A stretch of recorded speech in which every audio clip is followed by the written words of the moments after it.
నమస్తే. ఇన్నాళ్ళు నన్ను సపోర్ట్ చేస్తూ, ఎంకరేజ్ చేస్తూ మీ ప్రేమని నాకు అందిస్తున్న ప్రతి ఒక్కరికి కృతజ్ఞతలు. అలాగే ఈ వీడియో కూడా ఖచ్చితంగా మీకు ఉపయోగపడుతుంది. లైక్, షేర్ అండ్ సబ్స్క్రైబ్ చేసి మీ సపోర్ట్‌ని నాకు అందించండి. అలాగే ఈ వీడియో పట్ల మీకున్న అభిప్రాయాన్ని కామెంట్ సెక్షన్‌లో కామెంట్ చేసి తెలియజేయండి. ఇప్పుడు వీడియోని చూద్దాం. జ్యోతిష్య శాస్త్రం ఒక అద్భుతం. వేదాంగమైన జ్యోతిష్య శాస్త్రం అనేటువంటిది మానవ జీవన గమనానికి ఒక వరం. జ్యోతిష్య శాస్త్రం నీ జీవితంలో వెలుగునింపే ఒక భాష. ఆ భాష నీకు అర్థమైతే ప్రకృతి నీతో మాట్లాడుతుంది. అస్ట్రాలజీ నేర్చుకోవాలి అనుకునే వారికి అద్భుత అవకాశం. మురళీధర శర్మ గారి అస్ట్రాలజీ క్లాసెస్ అతి త్వరలో మొదలు కాబోతున్నాయి. 100% జాబ్ గ్యారంటీ. వివరాల కొరకు సంప్రదించండి. నమస్తే, వెల్కమ్ టు అవర్ ఛానల్. నేను పద్మిని. ప్రస్తుతంతో పాటు ప్రముఖ ఆధ్యాత్మికవేత్త, ఆస్ట్రోన్యూమరాలజిస్ట్, వేదిక్ వాస్తు స్పెషలిస్ట్, శ్రీ విద్య మరియు హనుమత్ ఉపాసకులు బ్రహ్మశ్రీ డాక్టర్ సిస్లా జయశంకర్ గారు మనతో పాటు ఉన్నారు. మాట్లాడదాం. సార్ నమస్తే. సార్ సార్ నక్షత్రాల గురించి చెప్తూ ఉన్నారు. 26 నక్షత్రాల గురించి చెప్పడం జరిగింది. ఇంకా 27వ నక్షత్రం లాస్ట్ అండ్ ఫైనల్ గా రేవతి. ఈ రేవతి నక్షత్ర జాతకులు ఎలా ఉంటారు, ఏ పాదం వాళ్ళు ఎలా ఉంటారు, అట్లాగే జీవితంలో ఖచ్చితంగా మార్చుకోవాల్సినటువంటి అంశాలు ఏంటి, ఏ దైవారాధన చెయ్యాలి, ఈ విషయాలన్నీ మీ ద్వారా సార్. రేవతి నక్షత్రానికి బుధుడు అధిపతి.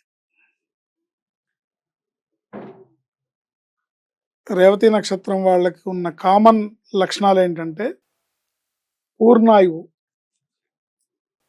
శుభగుడు, ఆత్మగౌరవము, కీర్తి మాత్సర్యము, గర్వము గలవాడు. పూర్ణాయువు, శుభగుడు, భార్యకు వసుడు, ఆత్మగౌరవము, కీర్తి మాత్సర్యం అంటే పేరు ప్రఖ్యాతులు సంపాదించుకోవాలని కోరిక ఎక్కువ ఉంటుంది. గర్వము గలవాడు, ప్రయత్నంతో సకల కార్యసిద్ధి, పరిస్థితులకు అనుగుణంగా ప్రవర్తించుట, దానివల్ల రాణింపు, జాగ్రత్త పాటించుట అవసరం. పరిస్థితులకు అనుగుణంగా ప్రవర్తించుట వల్ల రాణింపు. ఒకవేళ అలా లేకపోతే ఏంటి, అలా ఆ విషయంలో జాగ్రత్త అవసరం. పరిస్థితులకు అనుగుణంగా ముందుకెళ్ళాలి. 1వ పాదంలో ఉన్నవాళ్ళు తగాదాల ప్రీతి, విద్వాంసుడు, సమర్థుడు, పరిస్థితుల దృష్ట్యా వచ్చిన ప్రతిస్పందన వల్ల రాణింపు, ఓపిక అవసరం, ప్రయత్న సిద్ధి. ప్రయత్నం చేస్తే కార్యం సక్సెస్ అవుతుంది, చేయకపోతే సక్సెస్ ఏ ఉంది, ఫెయిల్యూర్ ఏ ఉంది. ప్రయత్నం చేయకపోతే ప్రయత్నం అనేది చాలా అవసరం, ఓపిక అనేది చాలా అవసరం. 2వ పాదం వాళ్ళకి ధైర్యము, విషయాసక్తి, కోపి, లౌకిక స్థితికి ప్రాధాన్యత వల్ల రాణింపు, ప్రయత్నపూర్వక కార్యజయం, నిబద్ధత ఉండాలి. ఇది 2వ పాదం వాళ్ళకి. 3వ పాదం వాళ్ళకి మందబుద్ధి, పగగలవాడు, బీదవాడు, సిన్సియారిటీ, విలువలే ప్రాధాన్యంగా ఉన్నవాడు, ఒరిజినాలిటీ వల్ల రాణింపు ఉంటుంది. 4వ పాదం గల వాళ్ళకి నీతి నియమము కలిగి శత్రుజయ వెలందులకు సాహసాలు అవసరం. నీతి నియమము కలిగి శత్రుజయ వెలందును పొందుతారు. సాహసాలు అవసరం, ఎప్పుడూ జాగ్రత్తగా వ్యవహరించాలి. కమిట్మెంట్ పనికిరాదు. విచిత్రంగా ఉంది. అంటే కమిట్మెంట్ అంటే ఎదుటి వాళ్ళకి, అంటే మీకు ఏదో చేసేస్తానని మాట ఇవ్వడం, కరెక్ట్. కమిట్మెంట్ ఇవ్వడం, ఎందుకంటే అది నెరవేరే అవకాశం లేకపోతే ఇబ్బంది పడతాం కాబట్టి కమిట్మెంట్ ఇస్తే నెరవేరదు, ఇబ్బంది పడతారు. చేయగలిగిన సహాయం చేయాలి, చేస్తాను పని చేసుకోవాలి, కానీ కమిట్మెంట్ ఇవ్వకూడదు. ఇస్తే దానివల్ల వచ్చే భంగం వల్ల ఇబ్బంది పడాలి అని అర్థం. Right sir. ఇది ఈ నక్షత్రం వల్ల లక్షణాలు. బోల్డ్ అంత తేడా ఉంది సార్. ఒక్కొక్క పాదానికి ఒక్కొక్క లాగా ఉన్నారు డెఫినెట్ గా. అయితే కోపం అనేది ప్రధానంగా ఉండేటటువంటి అంశం అని అంటున్నారు. అలాగే కమిట్మెంట్ కూడా ఇవతల వాళ్ళకి ఇవ్వకూడదు, మీకు మీరు కమిటెడ్ గా ఉండాలి అని చెప్తున్నారు. మనం కమిటెడ్ గా ఉండొచ్చు, బట్ ఎదుటి వాళ్ళకి మీరు కమిట్మెంట్ ఇస్తే అది ఫాల్స్ ప్రామిస్ అవుతుంది అని అక్కడ మహర్షి ఉద్దేశం. ఫాల్స్ ప్రామిస్ వస్తుంది, నెరవేర్చలేకపోతే అది ఫాల్స్ ప్రామిస్ అవుతుంది, అదో దోషం. అందువల్ల కమిట్మెంట్ ఇవ్వకూడదు అని. Right sir. ఖచ్చితంగా మార్చుకోవాల్సినటువంటి విషయాలు ఏంటి సార్ వీటితో పాటు? ఖచ్చితంగా అంటే ఈగో తగ్గించుకోవాలి, కోపాన్ని తగ్గించుకోవాలి. ఇవి 2 తగ్గించుకుంటే బాగుంటుంది.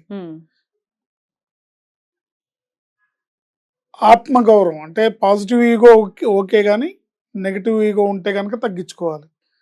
కీర్తి మాత్సర్యం అంటే పేరు ప్రఖ్యాతుల కోసం ఏదైనా చేస్తారు అని గర్వం ఉంటుంది, ఆ గర్వాన్ని తగ్గించుకోవాలి.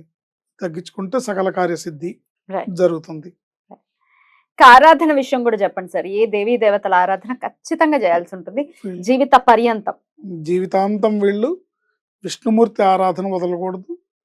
ప్రతినిత్యం విష్ణు సహస్రనామం పారాయణ చేయాలి. ప్రతినిత్యం ప్రదోష వేళలో లక్ష్మీ అష్టోత్తరంతో పాటు విష్ణు సహస్రనామ స్తోత్ర పారాయణ చేస్తే వీళ్ళకి జీవితంలో ఏ లోటు లేకుండా జరుగుతుంది. Right, beautiful sir. మొత్తం 27 నక్షత్రాల గురించి కూడా మాట్లాడుకోవడం జరిగింది. అయితే 27 డెఫినెట్ గా చాలా వ్యత్యాసం ఉంది. అసలు పాదాల్లోనే ఇంత వ్యత్యాసం ఉంటే నక్షత్రానికి బోల్డ్ అంత వ్యత్యాసం ఉంటుంది. అయితే ఈ 27 నక్షత్రాల్లో కూడా చూసుకుంటే విచ్ ఈస్ ద బెస్ట్ నక్షత్ర అంటే ఏం చెప్తారు మీరు? రేవతి నక్షత్రం. ఎందువలన?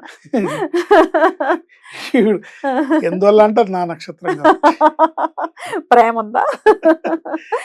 కానీ ఎండ్ ఆఫ్ ది డే మాట్లాడుకుంటే ఏ నక్షత్రానికి ఉండేటటువంటి తత్వాలు అలా ఉన్నా డెఫినెట్ గా వాటి తత్వాలని అనుగుణంగానే పిల్లల్ని ఏది మంచిది ఏది చెడ్డది ఏది విశేషమైంది అనే చెప్పుకోవడానికి లేదండి. అదే నేను అడగబోయేది కూడా అదే. నాకు సంపత్తారలు అంటే మహా ఇష్టం, క్షేమతారలు ఇంకా ఇష్టం, సాధన తారలు మరీ ఇష్టం.